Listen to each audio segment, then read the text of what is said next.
Alors, les femmes issues de l'immigration, elles ont une fécondité qui s'aligne sur les autres femmes. Il n'y a pas de différence selon que vous avez une mère immigrée ou une mère native.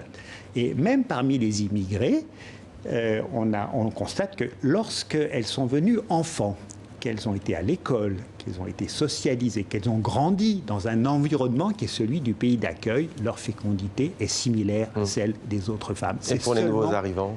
Alors, les nouveaux arrivants, quand les femmes arrivent adultes, c'est ce qu'on a vu tout à l'heure, elles ont une fécondité plus élevée, mais vous voyez que très vite, il y a un alignement sur la fécondité du pays d'accueil. Donc sur l'inversion et sur le risque qu'agitent certains courants politiques, est-ce que vous donneriez un élément académique? Alors, les immigrés contribuent aux naissances, mais ça vient se rajouter, ça remplace personne, si vous voulez.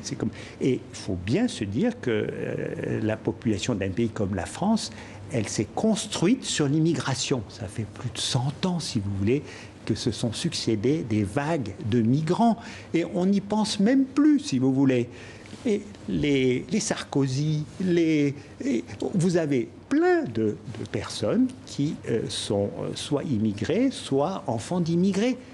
Cette population se fond dans la population, si vous voulez, native, et on ne fait plus la différence.